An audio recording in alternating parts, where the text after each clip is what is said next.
solventado. Creo que me parece que todos los compañeros ya están listos y microfonados. Vamos a volver a refrescar la memoria. La mesa redonda lleva como título La problemática de la vivienda en España, una visión desde el sector de la edificación.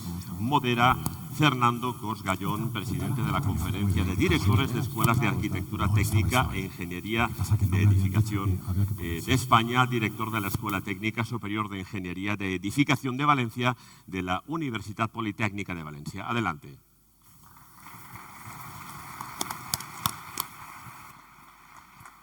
No.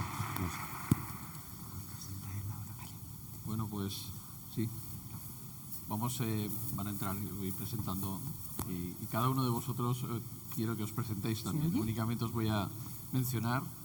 Y bueno, empezaremos un debate que la verdad es que con lo que nos habéis contado anteriormente ha sido mitad spoiler, mitad prólogo, es lo que puede pasar aquí, pero ha sido súper interesante. Bueno, pues para hablar con todos nosotros y con muchísimo criterio tenemos aquí a nuestros acompañantes, nuestros invitados, que es Juan Antonio Gómez Pintado. Puedes pasar, Juan Antonio.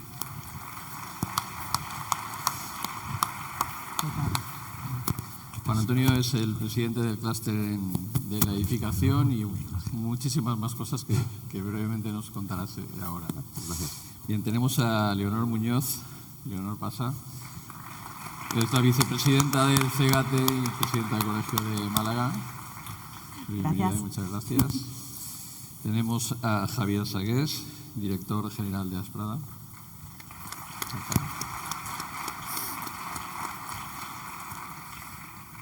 Muchas gracias, Miguel Ángel.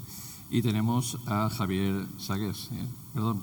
Y no. Tenemos a Miguel Ángel Ruiz, presidente de la Asociación Española de Consumidores.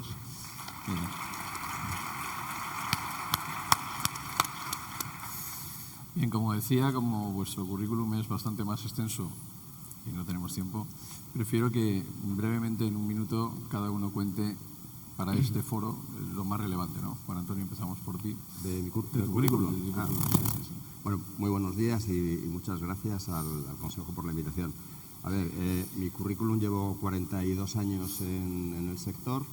He sido presidente o CEO de tres compañías, siempre familiares, vendida en el 2007, en el 2017 y ahora en el último proyecto con Viagora, tratando de buscar un modelo transversal y prácticamente holístico de 360 grados. Entonces, Viagora tiene definido brevemente una actividad promotora en las dos ramas, en alquiler y en venta. Tiene una constructora, tenemos una compañía industrial con 3 fábricas, 2 dedicadas a baños y cocinas y una a entramado ligero de fachadas. Y bueno, pues dentro del currículum he sido presidente de promotores en Madrid durante 10 años y en la Nacional también durante 10 años y ahora pues en el clúster de la edificación. Y como me dedico fundamentalmente en la industrialización pues al mundo de la madera, ahora soy presidente de la Asociación de Gestión Forestal y Edificación en Madera. ¿No te aburres? No. Procuro no aburrirme. Impresionante currículum y siempre aportando cosas nuevas al sector. Gracias. Leonor, Pues Leonor Muñoz, soy arquitecto técnico desde el año 90, o sea que ya muchos años trabajando, y parte de mi carrera pues fue hasta el año 2002 haciendo muchas cosas, como solemos hacer, tanto trabajando en el estudio de arquitectura, constructora, profesional liberal y demás. A partir del 2002 entré en la administración del Ayuntamiento de Málaga, estoy en la Gerencia de Urbanismo de Málaga. Allí durante 10 años he sido la responsable de licencias, así que lo que es la parte de tramitar y hablar mucho con promotores y ver y saber qué problemas lleva la gestión administrativa de ese procedimiento, pues sí, durante 10 años me ha dado tiempo a ver de todo. Y ahora también sigo trabajando en el Ayuntamiento de Málaga en la parte de ejecución de planeamiento. Soy la presidenta del Colegio de Málaga y vicepresidenta del Consejo General. Pues muchas gracias. Javier. Buenos días a todos. Gracias al Consejo por esta oportunidad que tenemos y al Colegio de Alicante. Soy Javier Sagüés González Estrada, arquitecto técnico. Mi currículum es muy sencillo. Llevo 42 años en la construcción y desde que salí de la escuela me dediqué a la construcción y todavía sigo en la construcción. Estoy en un grupo empresarial que se llama Grupo Arpada, llevo la dirección general de la empresa constructora y bueno, lo que sí me honra y en la parte más personal, soy profesor honorífico de la Escuela de Arquitectos Técnicos de Madrid, también pertenezco al patronato del Colegio de Aparejadores de Madrid y también el Consejo hace unos años me nombró embajador de esta gran profesión que tenemos. En definitiva, lo que soy es un enamorado de nuestra propia profesión. Pues un currículum que esa sencillez y una complejidad detrás, de esa sencillez, que es lo más difícil. Buenos días a todos. Agradecer igualmente al Consejo General la invitación que nos hacían para estar presentes en este interesante debate. Yo soy el presidente Miguel Ángel Ruiz, el presidente de la Asociación Española de Consumidores, una organización que nos gusta bastante. Vuestro presidente nacional lo sabe porque recientemente estuvo en nuestros premios. Nos gusta hablar en positivo del consumo, en positivo de dar soluciones, de dar algo de luz a los diferentes asuntos que tiene el ámbito del consumo. Y uno de los, sin duda alguna, uno de los principales problemas que hoy en día existe en la sociedad, antes Gerardo Michavila lo señalaba, el principal problema hoy en día es el de la vivienda, ¿no? Así que encantado de debatir con vosotros, encantado de participar y honrado de estar en vuestra convención. Pues muchas gracias, Miguel Ángel. Pues vamos a empezar. Yo únicamente el que hago aquí, más que todas estas cosas, es porque creo que desde hace 10 años estamos con la Cátedra Observatorio de la Vivienda en la Universidad Politécnica de Valencia, pues monitorizando algo que ya los que estamos, creo que todos los que estamos más pegados al sector, entendíamos que estaba sucediendo, que nos estábamos quedando sin oferta. Recuerdo unos años en los que nuestra pelea más importante era convencer a los medios de comunicación de que no había una burbuja inmobiliaria. Ya hablo del 2016-2017, en los que decían que había muchas grúas, que qué pasaban. Desde entonces no hemos parado de advertir lo que estaba pasando con datos objetivos, ¿no? Como los que hemos visto hace un momento. Y realmente lo que nos hemos encontrado ha sido desgraciadamente lo que estábamos prediciendo, pero no porque fuéramos unos gurús, sino porque solo había que seguir sin ideología, que también hemos escuchado antes, pues los datos y analizarlos, ¿no? Tenemos que poner el foco, y por eso me gusta el planteamiento del Congreso, en la dignidad, ¿no? Y bueno, nos decía Platón que la medida de una sociedad se mide en función de cómo trata a los vulnerables. Pero es verdad que la palabra vulnerable también me gustaría que habláramos un poco en qué ha caído, ¿no? Porque a veces vemos que se ha convertido más en una excusa. Entonces, en ese sentido me gustaría que el debate no fuera por turnos, no va a ser por turnos, quiero que sea más abierto y que planteemos primero un contexto general, más allá del diagnóstico.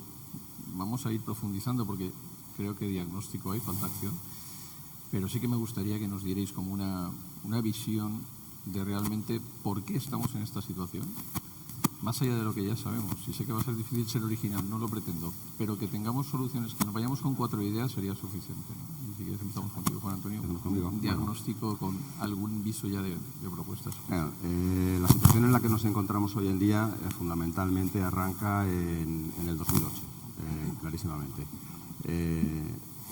Ya cuando empezamos a tener los primeros datos de los stocks inmobiliarios que tenían las entidades financieras y el Banco de España ya cifraba en 1.200.000 unidades los stocks que tenían y se fue luego incrementando un poco más. Yo creo que había una idea siempre, tanto en las entidades financieras como en el legislador, donde ese stock iba a tardar muchísimo tiempo en absorberse. Decías que estábamos siempre, de alguna manera, intentando convencer a los medios de comunicación en el 16 que no había burbuja.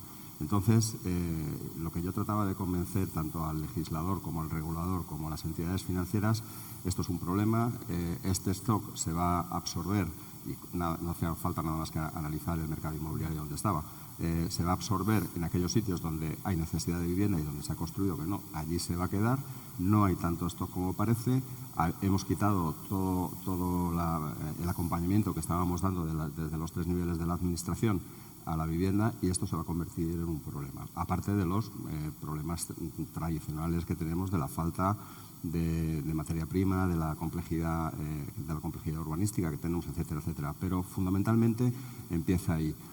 Yo recuerdo en el 2015, un viaje a Inglaterra, un viaje a Londres para analizar el Help to Buy suyo y tratar de hacer planteamientos sobre el Help to Buy, porque ya se empezaba a ver lo que nos venía encima, ¿no? Cuando yo lo presenté en el Ministerio de la Vivienda a una dirección general, me dijo que eso eran políticas franquistas.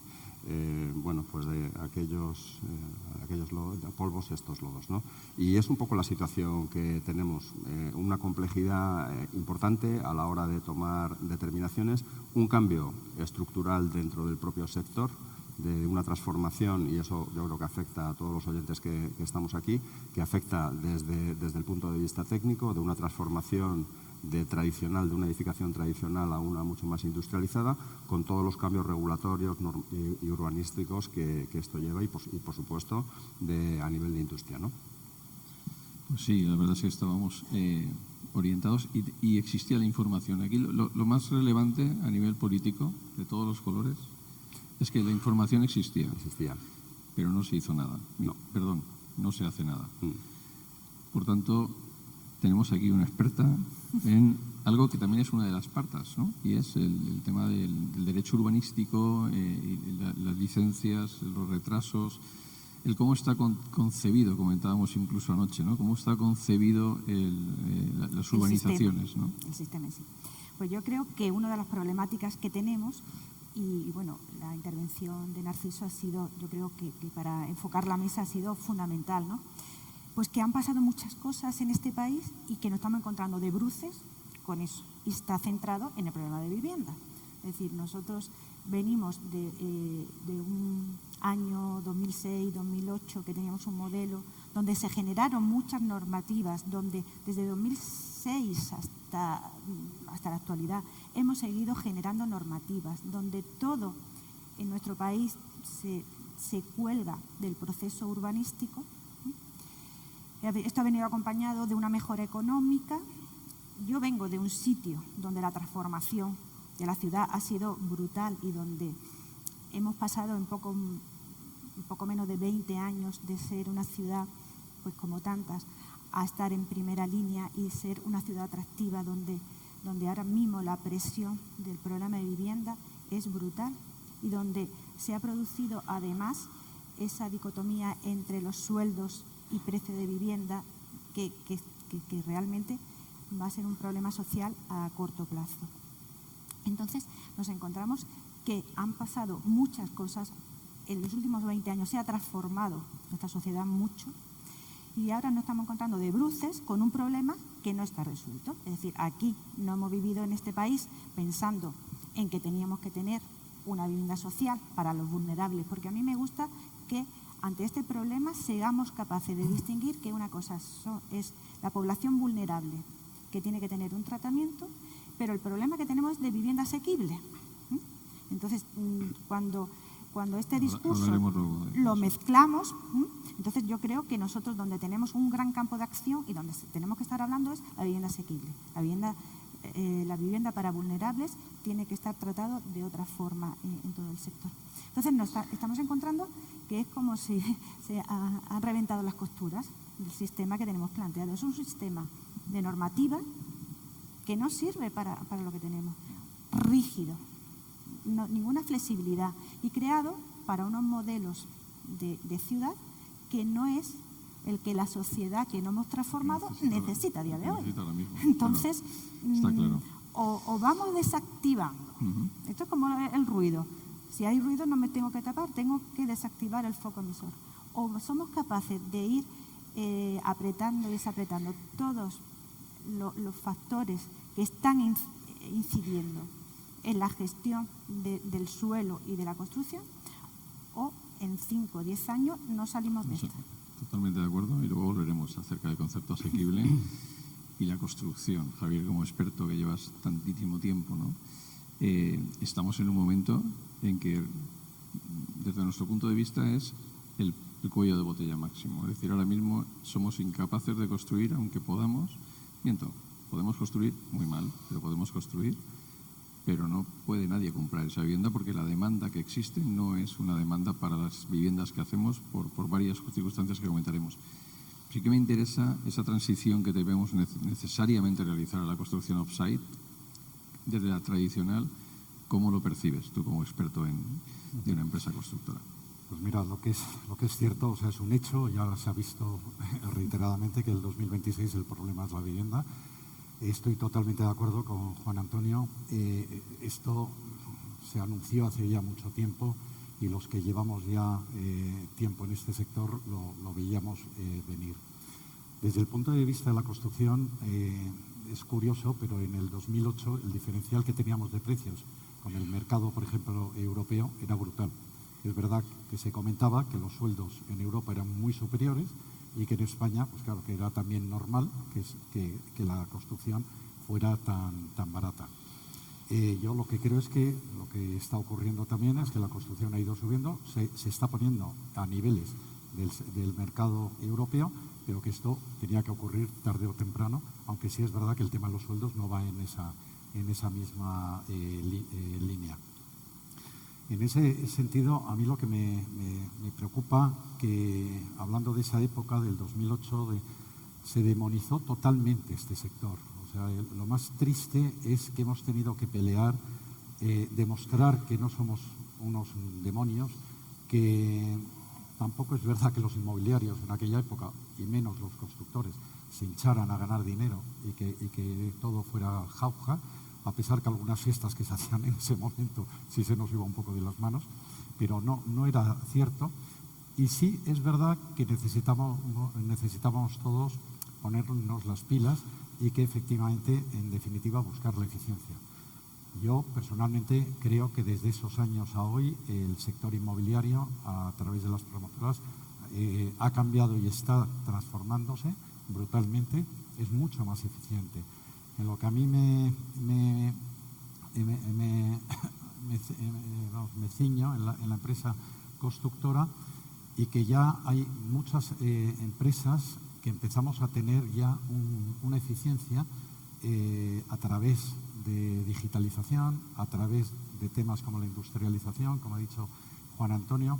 Nosotros ya tenemos un avance importante en este momento, que ya no solamente estamos hablando de una transformación digital en los procesos, sino que ya estamos también trabajando en bases de datos y trabajando con la inteligencia artificial, que nos está creando ya modelos para, según nos pide el promotor, el modelo que se puede construir, ya lo estamos construyendo en ese sentido, y nos está dando información inmediata, tanto en plazo como en precio, como en conceptos, en esas líneas. Ya empezamos a tener datos y empezamos a ver cómo podemos ir eficientando año a año lo que estamos haciendo y lo que se está construyendo, porque hasta ahora una empresa constructora, yo la defino tradicionalmente como 3 listos que montaban una empresa y con un montón de equipos de obra. Hoy no, hoy yo lo denomino una ingeniería de la construcción, ingeniería donde en este momento el departamento, la estructura que tiene es mucho más potente que los equipos de obra, donde estamos intentando modelizar y darles toda la información para que la obra no sea una sorpresa semanalmente, sino que se sepa desde el primer minuto qué es lo que se tiene que hacer y tener un proyecto definido. En cuanto a la vivienda asequible, lógicamente es una pena. Ahora después entramos a la vivienda asequible, pero efectivamente tenemos serios problemas para poder construir en un precio. En la carrera hemos hecho un análisis y aproximadamente el 90% de la demanda actual podría entrar en la vivienda protegida. O sea, tendría unos ratios de ingresos, por lo que hemos visto también antes, que no son tan altos y podrían entrar en la vivienda protegida. Por tanto, me dirijo ahora mismo a ti, Miguel Ángel. Claro, tenemos que construir algo que pueda comprar el consumidor, ¿no? Y ahora mismo, ¿dónde está el gran desenfoque? Nosotros estamos casi a punto de dejar de sacar nuestros informes trimestrales y llevamos 24 trimestres seguidos en Valencia porque tenemos tan pocas promociones que estadísticamente ya estamos sacando, vamos, si nos viera GAP3, pues cosas muy extrañas, ¿no? Y es que una promoción pequeñita te está marcando el precio de un barrio. Y estamos en precios de algunos, casi de algunas zonas de Milán, por lo que comentabas, ¿no? ¿Cómo lo percibe el consumidor realmente en cuanto al porqué de esos precios? Bueno, yo creo que cuando estamos hablando en esta convención de dignidad en la vivienda, eso lo dice todo, ¿no? De cómo está la situación actual, ¿no? Con graves preocupaciones para los ciudadanos, donde desde nuestro diagnóstico, desde nuestro punto de vista, se ha hecho una tormenta perfecta para que toda esta situación actual pues, que tenemos pues, conlleve auténticos problemas para tener un proyecto de vida, y para tener un proyecto de vida la ciudadanía, las familias, pues sin duda alguna tienen que tener una vivienda para empezar, para donde desarrollar esa vida, y sin duda alguna pues estamos hablando de generaciones enteras que no van a tener esa posibilidad, o que se está diciendo que no van a tener esa posibilidad, o la van a tener con mucha dificultad o con otros aspectos que están creciendo en el tiempo, como Hercoliving, ¿no? Desde el punto de vista de la ciudadanía. Ahí nosotros, en el diagnóstico, como decíamos, desde hace tiempo veníamos diciendo que hay diferentes aspectos, por un lado de legislación, por un lado de normativa, que va precisamente, y más en los últimos años, hay que decirlo también, en contra de la solución de los problemas. Desde nuestro punto de vista se está regulando, penalizando a una parte. Antes lo comentabas tú, no se puede penalizar al ofertante de vivienda, bien sea empresa o bien sea arrendador de vivienda, y desgraciadamente pues nos estamos encontrando con una normativa precisamente que va penalizando esa situación, ¿no? Y por tanto esa demonización, podemos decir, que existe a quien pone viviendas en el mercado, pues está conllevando que en algunos casos, como el mercado del alquiler, pues esté totalmente parado, totalmente paralizado. Luego, por otro lado, la rigidez urbanística también no ha ayudado, ¿no? En este tipo de cuestiones. Que estemos hablando de 20, 30 años para un planeamiento urbanístico, para una aprobación, que no se pongan de acuerdo las administraciones públicas por las diferencias de competencias y las diferencias políticas, sobre todo, y miedo me da cuando se ha dicho en este debate que va a ser el próximo tema de debate para las próximas elecciones generales, ¿no? Por lo tanto, miedo me da porque desde nuestro punto de vista todos debemos remar en el mismo sentido, pero más aún las administraciones públicas, más los políticos, ¿no? Y luego hay dos temas, podemos decir, coyunturales que han venido a sumarse y que vienen a complicar todavía más la situación actual. Uno es la inflación, acrecentada con el tema de Ucrania y la guerra en Oriente Medio, sobre todo, que eso dificulta que cada vez tenga el ciudadano menos dinero, menos posibilidad de ahorrar y, por lo tanto, menos posibilidad de acceder a una vivienda en alquiler o en compra. Y luego los diferentes retos demográficos que hemos tenido y los cambios sociales que hemos tenido. Antes una familia tradicional vivía en una casa, ahora existe un mayor número de divorcios que hace 40 años, familias monoparentales, por lo tanto eso hace que haya cada vez más demanda y menos oferta de vivienda. Termino rápidamente. Fijaros, ayer preguntaba, cuando participaba en este debate, estábamos hablando de un tema y le preguntaba a nuestros técnicos cuántas reclamaciones, cuántas consultas había sobre el ámbito de la vivienda. Estamos hablando de un 26% de nuestras consultas. Son muchas, son muchas el 26%. 80% alquiler, 20% compra de vivienda. Los temas, condiciones de habitabilidad. Hay poca oferta y esas condiciones de habitabilidad pues están conllevando un déficit de cara al ciudadano, un déficit hacia quien accede a una vivienda, cláusulas abusivas en muchos casos que se están produciendo en los contratos de alquiler, problemas económicos a la hora de devolver fianzas y ese tipo de cuestiones, y también, y lo dejo encima de la mesa y con esto termino, la falta de seguridad jurídica, que para nosotros es otro factor fundamental, sobre todo en el alquiler, y que está llevando a que, a pesar de que exista un 2 o un 3% de ocupación, sea un auténtico problema. Sí, es que un 2% de ocupación es una auténtica barbaridad. Un ejemplo que pongo siempre es Viena, porque se saca mucho como ejemplo y me viene bien para introducir lo de la vivienda asequible. En Viena le han pasado dos guerras mundiales y además toda la migración de principios del siglo XX hacia las ciudades. Imaginad pues eso, toda esa migración con una ciudad devastada. ¿Qué es lo primero que se hizo? 3 medidas. La primera medida fue expropiar las viviendas vacías. La segunda, tope a los precios en las rentas. Y la tercera, parar los desahucios. No funcionó ninguna.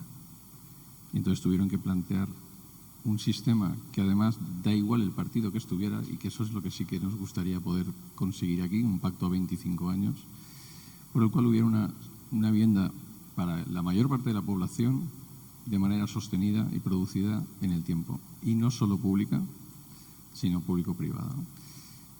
A veces nos quedamos o oímos el discurso solamente de una parte cuando hablamos de Viena, en el que es verdad que el 60-70% de la población de Viena puede vivir en una vivienda protegida. Un catedrático de la Universidad de Viena puede vivir en una vivienda protegida.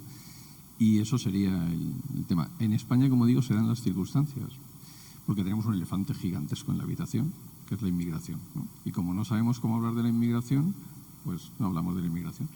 Pero si tenemos 1 millón de personas que entran cada año, es que ponen los pelos de punta, porque evidentemente no hay sistema que pueda asumir pues una ciudad como Valencia de 820.000 habitantes, que entran 20.000 cada año, ¿no? Y a nivel nacional pues pasa eso, 1 millón. Claro, es un componente que sobrepasa todo, la inflación y cualquier otra cosa. Sobrepasa incluso el modo de construir, por tanto ya no es una opción construir en otro lugar y ensamblar y organizarlo de otra manera. La cuestión es cómo veis o cómo convencemos a los políticos para que de una vez se tomen esto en serio. Yo recuerdo cuando hace 4 años la cátedra dijo que había afloramientos de asentamientos informales, que como no entendían lo que era, tuvimos que decir chabolas, y en Valencia hay más de 1.500 personas viviendo en chabolas y más de 300 menores viviendo en chabolas, ¿no? Entonces, o hacemos algo o eso es lo que va a pasar, ¿no? Y ahora sí que ya abro, el primero que se lance empieza. Si la pregunta es cómo convencemos al mundo político, bueno, yo creo, y estoy de acuerdo con Narciso cuando decía que el problema fundamental de España en el futuro va a ser la vivienda, me refiero a nivel político. Yo creo que la legislatura que viene estamos sin presupuestos, estamos como estamos y yo creo que va a ser un mero tránsito, ¿no? Entre digo que voy a hacer pero no puedo hacer porque no tengo presupuestos, pero lanzo el mensaje, genero unas expectativas. Pero sí creo que seriamente todos los grupos políticos de cara a la próxima legislatura el tema fundamental va a ser la vivienda, no me cabe ninguna duda. ¿El enfoque? Sí, el enfoque vivienda, clarísimamente. El enfoque va a ser vivienda. Pero yo voy a introducir aquí un pensamiento que tengo con respecto a la vivienda y que empezó a fraguarse, yo creo que a partir del 2014, cuando el sector empezó otra vez hacia arriba, ¿no? Y sobre todo viendo lo que está pasando con la demografía, que además, y abro paréntesis, tenemos que pensar que en el 2000 más o menos éramos 6.000 millones de habitantes, y en el 2060 vamos a estar en 10.000 millones de habitantes, con un flujo migratorio desde África importantísimo hacia Europa, y eso hay que pensarlo. Pero clarísimamente creo que la legislatura que viene va a ser la de la vivienda. Y lo que quería introducir, porque es una tesis que mantengo yo desde el 2014, que ya no vamos a tener ciclos inmobiliarios. Que aquello que teníamos que convencer a los medios de comunicación respecto a si hay burbuja o no hay burbuja, no, es que ya no vamos a tener ciclos inmobiliarios, porque la vivienda se ha convertido en una infraestructura. Igual que las redes eléctricas, igual que los ferrocarriles o iguales que los puertos o las carreteras. Y esa es la mentalidad que tenemos que tener todos en el sector. No podemos estar mirando hacia lo que estaba pasando atrás en el ciclo inmobiliario, cómo estábamos desarrollando el sector, sino cómo tenemos que transformar para dar viabilidad a esa infraestructura, y ahí es donde tiene que estar el mundo político en todos sus niveles. Luego creo que esa visión o ese discurso de que esto se ha convertido en una infraestructura, que aunque demos todas las soluciones del mundo mundial, esto no se va a solventar en un plazo de 10 años porque la demografía nos va a seguir arrastrando y nuestro sector tiene una inercia, cuesta mucho arrancarlo. Entonces creo que ese es el mensaje. O sea, esto es una infraestructura, tienes que pensar y tratarlo como una infraestructura, igual que cuando piensas en carreteras o en ferrocarriles o en líneas eléctricas. Bueno, ferrocarriles y líneas eléctricas no, por favor, vamos a pensar mejor. Pues olvidémonos del sector antiguo, tratemos de hacer los cambios necesarios para generar el sector nuevo como esa infraestructura que se necesita, y desde luego cada uno las responsabilidades que tiene como sociedad civil, en las conversaciones que tenemos, en las reuniones, en los eventos que tenemos con las administraciones, hagámosles ver en la situación en la que nos encontramos y hacia dónde tenemos que discurrir, porque lo decía antes bien, también en Narciso, en la anterior, o sea, el mundo político habla de política, no habla de técnica. Y va en función de un espectro temporal corto, 4 años, que si le quitas el primer año y le quitas el último, que están en elecciones, estamos hablando de un espectro temporal de 2 años y medio y su pensamiento va en esa línea y no se puede ir en esa línea. Ese es el convencimiento que hay que trasladar. Pues tienen mi apoyo. Quiero decir, es que es lo más grave que tenemos, pensar en una cosa que es una infraestructura, como si estuviéramos pensando en lo que has mencionado, vamos a hablar de hospitales, ¿no? y estuviéramos hablando en 2 años, ¿puedo inaugurarlo o no puedo inaugurarlo? ¿no? Y luego una cosa que también ha dicho Narciso, y es que quienes están tomando la decisión no saben de lo que están hablando en muchos casos, ¿no? Y casi a cualquier nivel, también sin mirar Fíjate, el tema yo político. discrepo, yo creo que saben de lo que están hablando, que no les interese hablar en un momento determinado o tomar la determinación tal. Y yo pongo un ejemplo con la ley de vivienda, o sea, sabían lo que estaban aprobando y sabían los efectos que iba a tener, pero no les interesó en aquel momento por las circunstancias que fuesen. Por tanto, el problema es más grave. Es más grave. Una de las cosas Sí. también que decimos algunos es que igual hay alguien al que no le interesa solucionar el problema de la vivienda y entonces sí que tenemos problemas. Pues yo creo que, aunque Juan Antonio ya lo ha comentado, o sea, la necesidad de un pacto de Estado, o lo llamemos como queramos llamarlo, pero esto tiene que salir del debate político. Esto es un problema estructural de este país, de otros también, pero este es un problema de este país y habría que tener la valentía de ser capaces de sacarlo del debate político. La sociedad civil tenemos que no que decirlo ya, sino gritarlo a los 4 vientos. En cualquier sitio, así estaba recordando yo ahora que hemos tenido una mesa de vivienda en Málaga, donde han participado partidos políticos, entidades públicas, entidades sociales y demás. El primer punto es la necesidad de un pacto de Estado. Es decir, la vivienda no es un material de programa político, tiene que ir como necesidad Pero es prioritaria. inaugurable, Lourdes. Entonces, mientras eso no lo hagamos, vamos a seguir así. Y luego ser capaz de tener una visión transversal de todo lo que conlleva la generación de hogares. A mí me gusta que estemos aquí y estamos hablando, fíjate, de lo que es capaz este sector, que somos especialistas en edificación, todo lo que estamos haciendo para mejorar y ser más eficaces. Porque todo lo que estamos aquí en estos 2 días es para el producto que nosotros sabemos hacer, que es construir vivienda, construir edificación. Estamos intentando como sector dar todo lo que somos capaces. Nosotros podemos controlar cuál es el proceso. Nosotros sabemos cuál va a ser el plazo para construir. Somos los especialistas en construir. Y para poder resolver esto hay que dar otro salto. Hay que dar el salto a la gestión completa de lo que es la creación de hogares. Que entonces eso, todo el mundo no le interesa ese discurso o no quiere hacer ese discurso, es decir, mientras no seamos capaces de entender que hay que hacer la transformación de todo el proceso, vamos a estar aquí. Entonces, tenemos un problema también de debates, de ruido, que a veces, como a mí me gusta y me preocupa este tema, cuando escuchamos tanto ruido adicional sobre este sector, decir, es que me quema la sangre. Pero tenemos que ser capaces de reivindicar todo. O sea, nosotros, y yo lo propongo porque además sé que esta profesión es capaz y es de las mejores para que demos ese salto, el salto a la gestión completa de todo el proceso. Estamos preparados como para poder estar opinando y poder gestionar desde antes de esa transformación de esa tierra a un solar.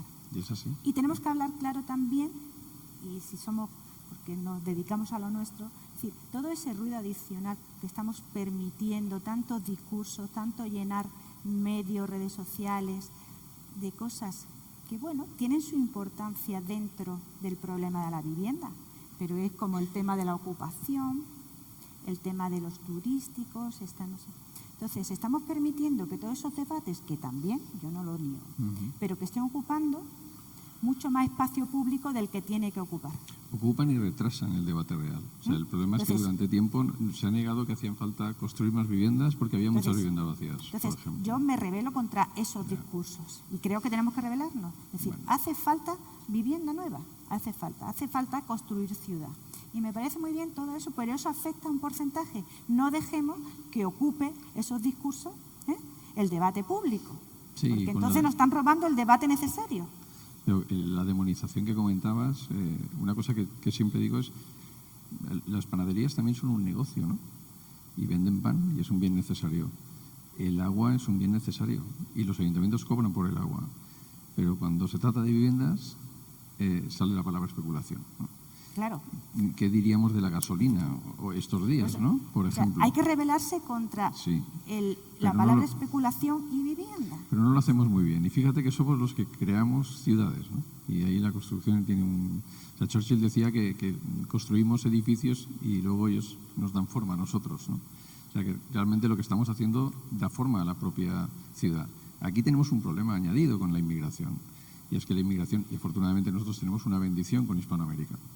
Y es que la que llega de Hispanoamérica se integra de una manera similar porque tiene una cultura similar, ¿no? Pero es verdad que tenemos unas ciudades pensadas para alguien que no es el que llega, ¿no? Y eso también es un debate que habría que entrar.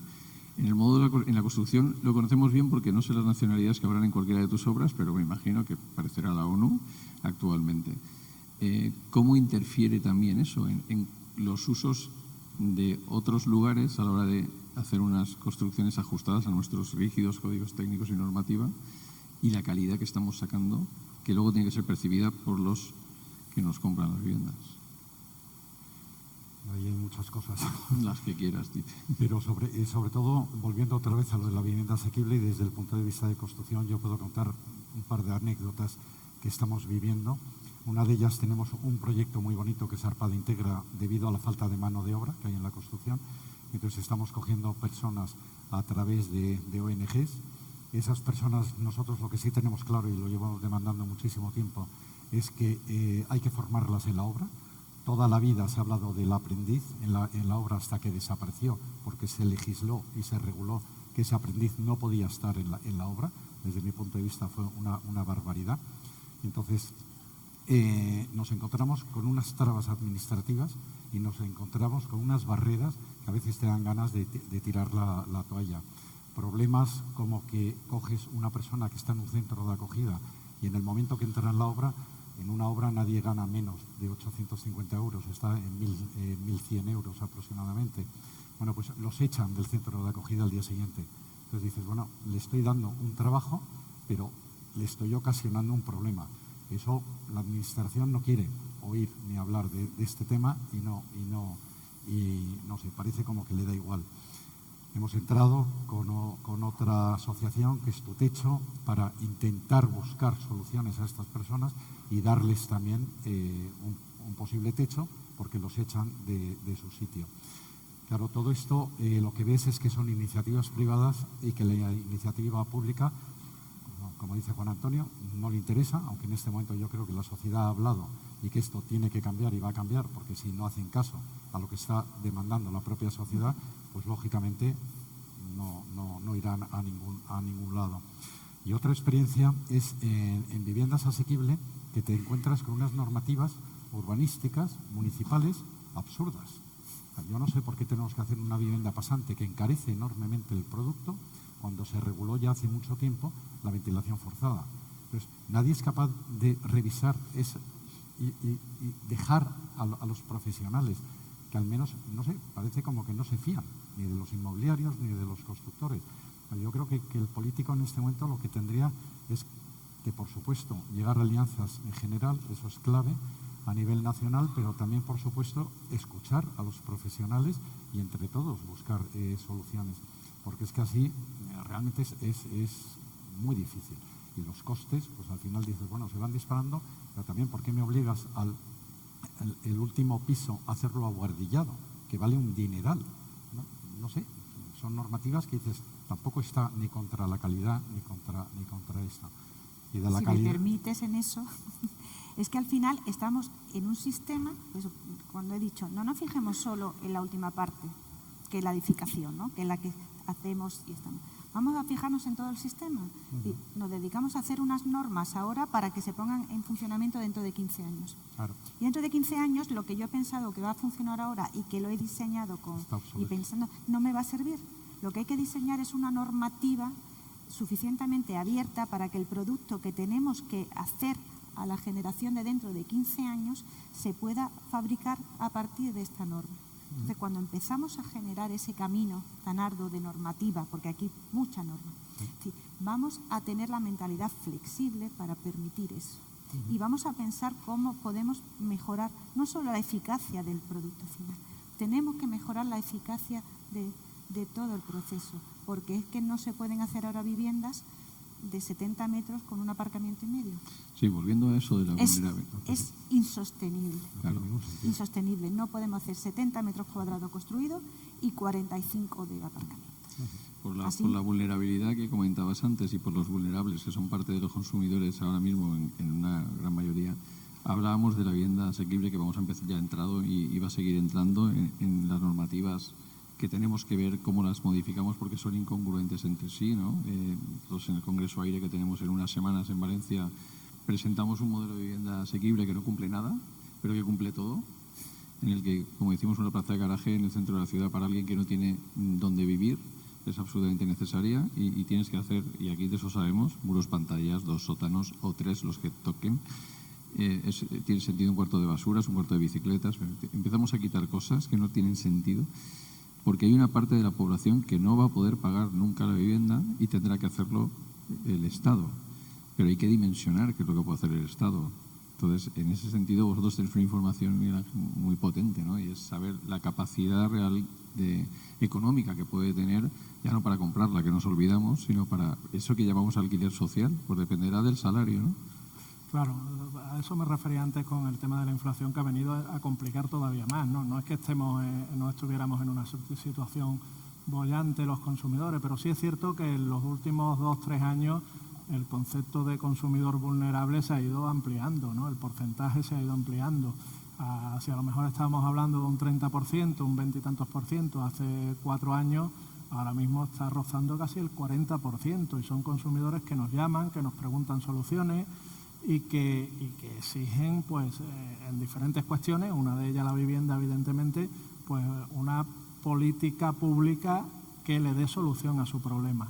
Antes, cuando nos preguntabas qué tenemos que hacer para que se actúe, ¿no?, en este tema, yo creo que las estadísticas son claras. Estamos hablando de que más de la mitad de la población considera que es un auténtico problema el acceso a la vivienda hoy en día en nuestra sociedad. Yo creo que eso, solo ese porcentaje a cualquier político debería hacerle temblar, ¿no?, creo yo. Sí es cierto que también, y ahí lo enlazo con, nosotros creamos el año pasado, donde vemos un problema creciente, creamos como organización de consumidores lo que llamamos observatorios, ¿no?, que son foros de debate, campañas y evidentemente la opinión pública que lanzamos con esas peticiones que hacemos en nombre de la ciudadanía. Y uno precisamente fue el de la vivienda, y curiosamente abierto, que a los arquitectos técnicos estáis invitados a participar en el mismo, por supuesto, pero hicimos un llamamiento a las fuerzas políticas, ¿no?, a participar. Queríamos que hubiera un debate de lo público, lo privado, los colegios profesionales y la ciudadanía representada por los consumidores. Curiosamente, no voy a decir el sitio donde se inició, pero curiosamente ningún político, ninguna de las administraciones públicas invitadas vino al foro de debate, con lo cual ahí se ve un poco el interés que se tiene en la solución del problema, o por lo menos lo que yo entiendo que tiene que hacerse en primer lugar, que es oír a los profesionales. Tienen que oír a los colegios profesionales, tienen que oír a las empresas, tienen que oír a los técnicos de la administración, tienen que oír, por supuesto, a la ciudadanía, y eso no se está haciendo. Entonces, lo primero que tenemos que hacer, pues convencerlos de que nos oigan, de que saquen del debate político, de la confrontación política este tema, y ya a partir de ahí que se actúe con un pacto de Estado, por supuesto, sin planteamientos ideológicos, sino que el único planteamiento tiene que ser de solución a la ciudadanía. Claro, pero hace falta que tengamos políticos con coraje, ¿no?, y que digan, bueno, pues igual estoy 4 años, pero no estoy más. Y permíteme, empatía política, ¿no? Porque muchas veces nos topamos con la soberbia. El político cree que lo sabe todo y no es así. Pero el problema es de una magnitud que se los va a llevar por delante a todos. O sea, es que es lo que estamos viendo ahora, ¿no? Y luego estamos encontrando otra excusa. Cada año esto va como temporada, ¿no? Esta temporada es que pasa en todas partes, en todas las ciudades importantes, en todas las ciudades del mundo. Eso no puede ser una excusa. Y además en cada lugar pasa de una manera diferente. Aquí tenemos lo que tenemos y tenemos una solución, una parte de la solución más o menos clara. Volvemos a Viena. ¿Qué pasó en Viena después de aquello? ¿Qué casas se construyeron? Pues aquello dio lugar, fue un experimento prácticamente que aprovechó la Bauhaus y lo que estaba ocurriendo con el movimiento de arte moderno y de arquitectura moderna. y se aprovechó para hacer viviendas dignas que hoy no cumplirían el código técnico. Entonces, creo que estamos en un momento como ese. Estamos en un momento en que, y la construcción off-site ahí nos va a ayudar muchísimo, que si ellos fueron capaces de hacer prototipos, porque aquello iba de eso, de prefabricación que llamaban entonces, el Empire State se hizo en 11 meses, por ejemplo. Si fuimos capaces hace un siglo los humanos de hacer eso, ahora no somos capaces de hacer una promoción de 33 unifamiliares en 3 años y nos demanden los 33 clientes. Entonces, ¿podemos hacer una vivienda asequible que sea para gente vulnerable y que no sea de manera permanente para que no se etiquete como un gueto y cosas de estas, sino temporalmente mientras permanece esa situación de vulnerabilidad? Es que la industria ahora está preparada para hacerlo. La industria de la edificación puede hacer ese reto. ¿Cómo lo veis? O sea, creo que tenemos que intentar dar soluciones a los políticos, y lo bueno de la rapidez es que eso lo entienden, ¿no? Porque me van a votar si lo consigo, ¿no? No sé cómo lo Bueno, veis. pues se puede, claro que se puede. Lo que pasa es que tienes varios escollos en el camino. El primero, el código técnico. Ese es el primero. Entonces, Pero se puede cambiar, o sea, tú no puedes hacer... ¿podríamos cambiarlo para un caso excepcional? No, yo no creo que... O sea, yo creo que lo que tenemos... excepción. Lo que tenemos que conseguir, no, ni excepcionalidades. Lo que tenemos que conseguir es hacer vivienda para asequible, incluso cumpliendo el código técnico nuestro, que es muy exigente. Esa es una realidad. Lo que me parece ya una pirueta es modificar el código técnico, que ya era exigente, volverlo otra vez a modificar. Y fijaros lo que os voy a decir. Cuando yo tuve la reunión en el Ministerio, le digo, no sabéis lo que estáis haciendo. Estáis incrementando de media entre un 10 y un 14% el coste de la vivienda con esta modificación que tenéis de código técnico. Y me dijeron, alto rango, muy alto rango. Me dijo, no, a mí me han dicho mis técnicos que un 1%, un 2%. Pero el problema que tienen tus técnicos es que no hacen obra. El problema que tienes tus técnicos es que son funcionarios y yo no sé de dónde se nutren, pero no tienen esa información. Entonces, ¿cuál es el objetivo? El objetivo es, soy capaz de hacer vivienda asequible y además cumpliendo el código técnico. Pero tenemos que cambiar la cadena de valor. Y empiezo por los arquitectos. O sea, para hacer una vivienda asequible, tú tienes que, como primer requisito, pensar en industrialización. Segundo requisito, si piensas en industrialización, tienes que pensar en estandarización.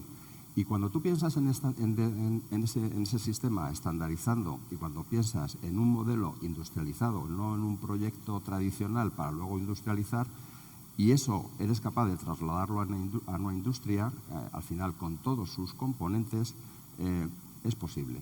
Entonces, parámetros básicos que tiene una industria. Una industria puede funcionar durante 24 horas. Una obra solo puede estar el turno el que le corresponde. Tú eres capaz de reducir tus gastos generales una barbaridad, trabajando las 24 horas a 3 turnos. Pero para que tú puedas desarrollar esto, tienes que tener un proceso de estandarización y un proyecto pensado para industrializar. ¿Alguien puede pensar que en el sector del automóvil cada ingeniero que detallase un proyecto en un vehículo debería ser diferente y que eso lo construyese una industria? Sería imposible. Pues esto no es diferente. Entonces, si queremos cambiar el modelo, si queremos cambiar el sistema, empieza por los prescriptores, empieza por los arquitectos. Hay que olvidarse, y ojo, también por si hay arquitectos aquí, no solamente. ¿Se puede hacer buena arquitectura industrializando? Se puede. ¿Un coche es más feo si está hecho a mano o está industrializado? Que obviamente no. ¿Un móvil es más feo de una manera? No. Se puede hacer buena arquitectura, lo que pasa es que tenemos que cambiar nuestra manera de pensar y el criterio a la hora de hacer un proyecto.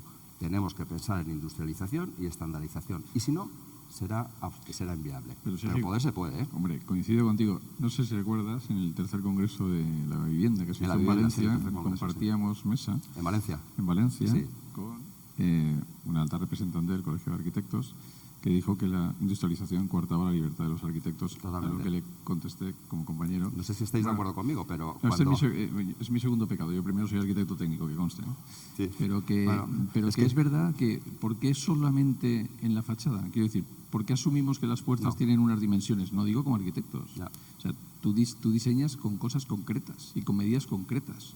¿Por qué unos baños no pueden tener una dimensión concreta? A mí como arquitecto, si me dejas... ¿Cuánto mide el baño? ¿2,30 por 1,70? Perfecto, ya está. Es una pieza más para el tema del... O sea, que estoy de acuerdo contigo totalmente. Además, que es una oportunidad por ese sistema de producción continuo, por ese tema de ahorro de costes, por todo lo que conlleva, nos puede ayudar, pero el problema que tenemos ahora mismo es cómo conseguir revertir algunas normas, porque el código técnico solo es una de ellas, pero el tema de imponer que haya una plaza de garaje, o como en Málaga, ¿no? 1,5, bueno, pues imagínate lo que supone eso. Solo un inciso para que veáis cómo se piensa todavía. Si tú estás, el factor tiempo, cuando comienzas una obra, cuando terminas, de manera tradicional o de manera industrializada. Claro, si para ti el factor tiempo no es importante, como constructora, entramos en otra dinámica, pero si para ti el factor tiempo, porque tienes un coste de capital y lo computas, porque tienes gastos financieros y lo computas, porque tienes gastos indirectos y los computas, porque tienes gastos generales y los computas, esa reducción de tiempo, claro, eso va directamente sobre el coste. Luego, si somos capaces de conseguir que la industrialización poco a poco, desde la cadena de valor, desde el principio, vaya estandarizada, seremos capaces de hacer vivienda asequible y además cumpliendo el código técnico. 1,5, una plaza y media. Sí, mi cruz con los aparcamientos, ¿no? Pero el tema de los aparcamientos y demás, yo creo que es la punta de lanza para hacer otro tipo de reflexiones. Es decir, yo cada vez que pienso en esto, ¿qué pasó en este país en los años 70? ¿Vale? Porque también tuvimos una situación que podría ser parecida. Del Migración campo a la interior, ciudad pero y demás. migración, sí. Aquello se resolvió cuando era el mundo de otro modo, en esos grandes barrios de altísima densidad y demás, y donde como no había dinero para tener coche, eso no existió, ¿no? Entonces, esa pregunta que haces de ¿se puede hacer vivienda asequible con el código técnico y demás? Yo creo que sí se puede hacer. Sí se puede hacer la vivienda. Lo que pasa es que a lo mejor tenemos que transformar el foco del concepto de vivienda y cómo queremos vivir. El tema de movilidad, y sobre todo aquí muchos tendremos hijos y demás, seguimos viendo la ciudad actual y la ciudad del futuro con nuestros ojos, ¿vale? Y nosotros tenemos que preparar el campo para otros ojos. La movilidad es un factor fundamental y nosotros no estamos teniendo en cuenta, seguimos construyendo modelos que pensamos hace 20 años. Entonces, la salida adelante implica medidas valientes, sin rebajar la calidad, porque el debate este del código técnico se puede hacer, estoy convencida que se puede hacer, pero tenemos que intentar abaratar de otras cosas añadidas que tenemos. Con la ley de las 3 R's, fíjate que como la accesibilidad es un problema, se permite saltarte parámetros urbanísticos, ¿no? Dice, tengo un problema, me salto un parámetro. Así. Estamos en un momento en que tenemos que tener leyes que nos permitan otros saltos. Lo pongo en el debate. Sí. ¿Por qué no subimos edificabilidad para vivienda protegida? ¿No? Y bajamos número de aparcamientos. Sí. Antes estábamos hablando de que con mejoras, creo que era Carlos, un 3% más con la arquitectura generativa, ¿no? ¿Cuánto porcentaje podemos hablar con lo mismo? Con la misma cimentación y la misma cubierta. Es decir, ¿por qué no nos preguntan? ¿Y eso es factible? ¿Eso es saltarnos una normativa que estemos destrozando el mundo? ¿No? Podemos hacer cosas coherentes y que pueden ayudar a... El aumento de edificabilidad es una de las razones más potentes. Tenemos un debate que sería, creo que no nos da tiempo, que sería la electrificación, que sabéis que es el otro gran problema que estamos teniendo ahora mismo, precisamente al subir el número de la densidad, pero que también es necesaria porque estábamos comentando que el 30% de los hogares van a ser unipersonales en 15 años, por tanto... Y fíjate que esos barrios denostados de los años 70, que es verdad que se hicieron con muchas cosas negativas, a día de hoy son barrios con mucha vida. Esto de la pérdida del comercio local y demás. Y con identidad, ¿no? Es decir, yo me gusta también pensar, es decir, todos los barrios que hemos hecho de modelo CJ, ciudad jardín, con mucho jardín alrededor, sin locales comerciales y demás, baja densidad. Lo dejo. Lo dejas ahí. ¿Cómo podríamos? Yo estoy totalmente de acuerdo que se puede hacer vivienda asequible y cumpliendo el código técnico, pero lo que yo creo que es fundamental, aunque ya vamos caminando en esa línea, es cambiar totalmente el proceso inmobiliaria. Lo que no puede ser en el sistema tradicional es, lo apuntaba Juan Antonio, un estudio de arquitectura, diseñar un edificio que no está definido constructivamente. El promotor lo lanzaba a un concurso y al final, bueno, pues el que era más valiente se metía a hacer la obra y luego la tenía que pelear. En esas condiciones lo que hemos estado haciendo toda la vida es un traje a medida, y es un traje que semanalmente se iba tomando decisiones de qué es lo que se iba a construir y cómo se iba a construir, porque el proyecto no venía definido. Con la industrialización, lógicamente, hemos aprendido todos que para que un sistema industrial funcione tiene que estar definido, como decía antes, en un proyecto. Pero para que esté definido un proyecto, hay un concepto que está inventado hace ya muchos años, en los años 70 y tantos, que es la innovación abierta, es decir, que en sectores duros y maduros como el nuestro nos tenemos que juntar todos. Nosotros desde la constructora llevamos ya bastantes años intentando ir en esa línea y que el proyecto de ejecución lo haga el constructor conjuntamente con el arquitecto, por supuesto, también el promotor, pero también el fabricante e incluso el industrial, que luego vamos nosotros. Eso nos está evitando evitar problemas de plazos, porque estamos avisando a nuestros industriales con 8, 10, 12 meses de anticipación que van a ir a hacer una obra, con lo cual se pueden planificar muchísimo mejor.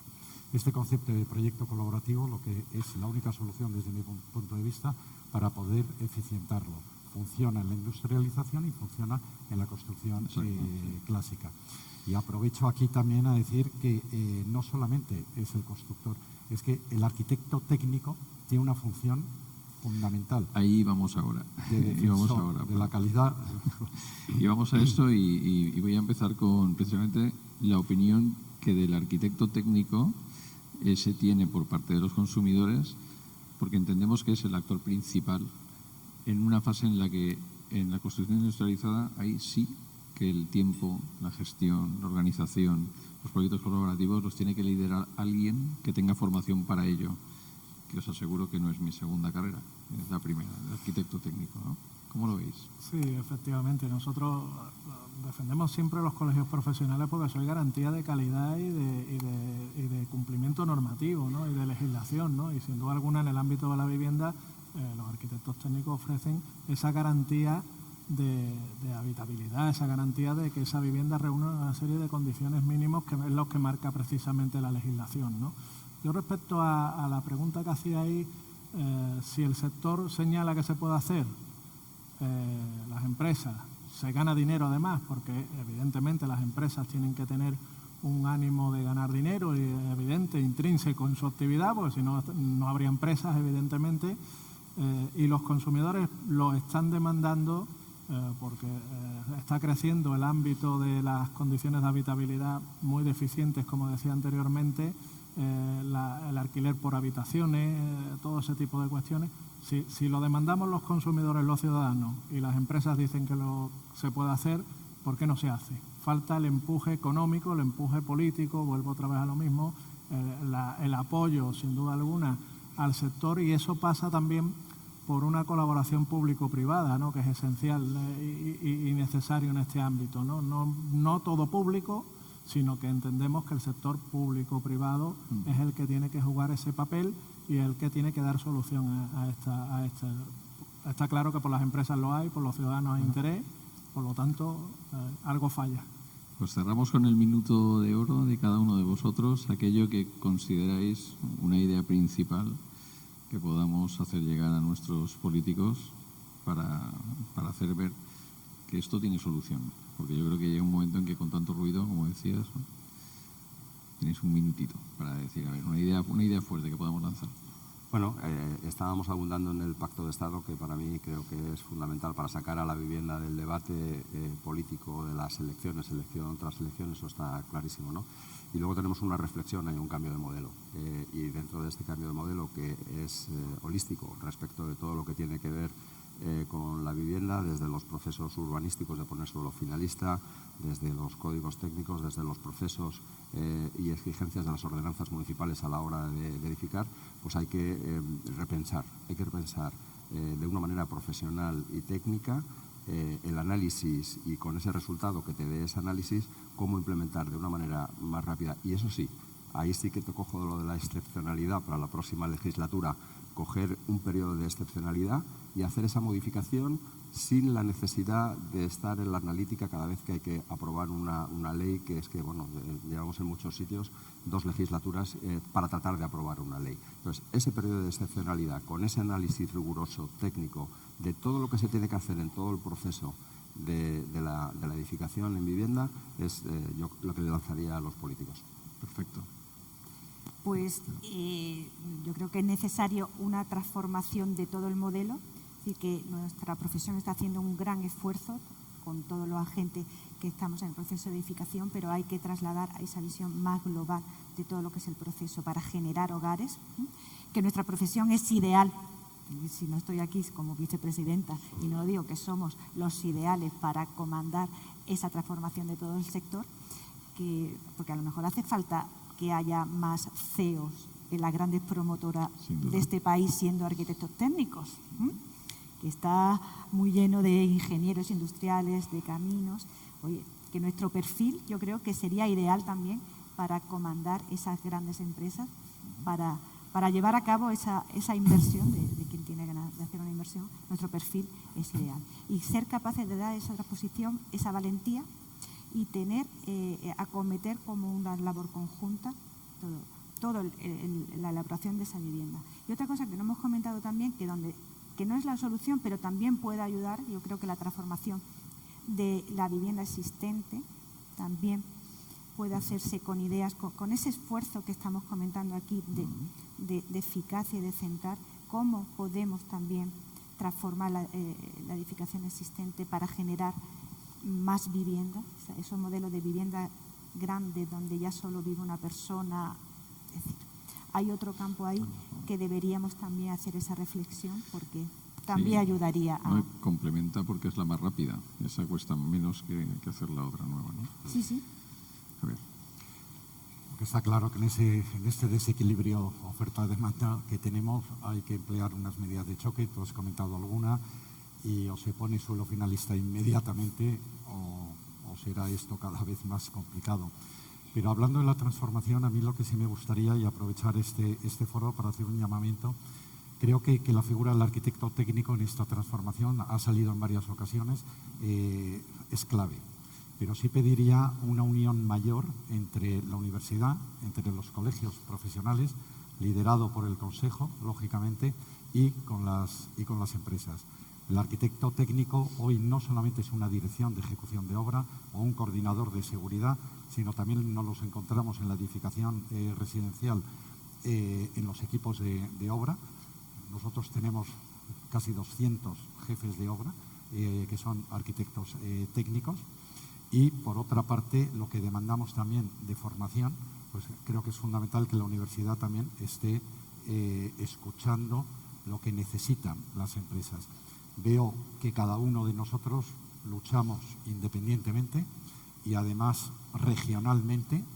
Criticamos a los políticos, pero yo creo que nosotros también deberíamos mirarnos el ombligo, porque al menos desde la arquitectura técnica, si unificamos entre la profesión liberal, entre las empresas y entre la universidad, y a nivel nacional, no solamente a nivel regional, creo que podemos ayudar a transformar esto y ayudaríamos enormemente a que la construcción sea mucho más eficiente.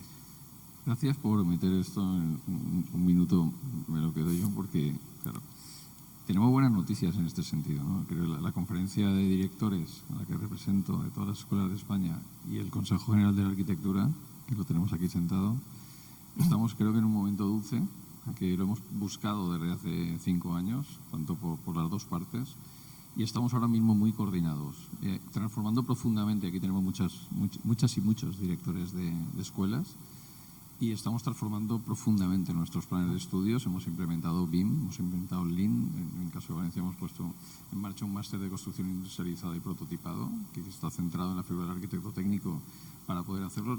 Estamos consiguiendo posicionar a las escuelas para liderar toda la transformación que viene, porque hay un componente tan profundo económico y de organización que otros técnicos, que no voy a citar más, pues no es su principal ambición, ¿no? Lo ven como una barrera más que como una oportunidad. Por tanto, estamos en un buen momento, hay que seguir profundizando, pero sí que quiero agradecer al Consejo General pues esta oportunidad de estar aquí totalmente juntos para plantear una trayectoria única, ¿no? Porque no podemos ir separados, es lo que nos falta, ¿no? Disculpa y contigo terminamos, Miguel Ángel. Encantado de oírte. Bueno, rápidamente, yo creo que el pasado ya hemos visto lo que ha traído, los porcentajes que tenemos, las políticas que se han desarrollado. El presente ya estamos tarde, ya vemos que hay una generación totalmente perdida desde el punto de vista de acceso a la vivienda, y el futuro estamos poniéndolo en peligro también, ¿no? Si no se rectifica, ¿no? Por tanto, desde ese punto de vista, como organización de consumidores, pues pedimos que se actúe urgentemente y de manera coordinada y de manera participada entre todos los que formamos parte de esto de que se llama vivienda de manera genérico, pero que angustia a muchos ciudadanos hoy en día. Pues muchas gracias, Miguel Ángel, por tu visión prudente y certera, ¿no? Que no, sabes que no es una cosa también habitual, o sea, quitarnos todos los prejuicios que tenemos todas las partes para poder atacar el problema de fondo.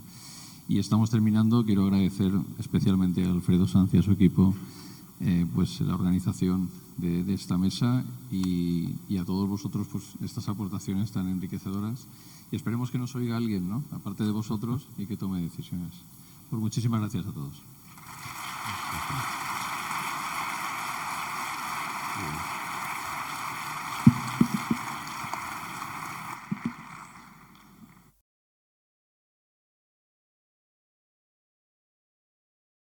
Gracias, Fernando. Gracias a los componentes de la mesa.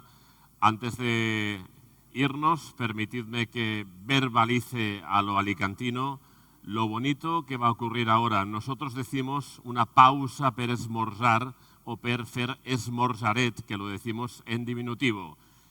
Pausa para el almuerzo, ¿vale? Nos volvemos a ver a las, por favor, 3:20, 3:30 como muy tarde. Que aproveche, gracias.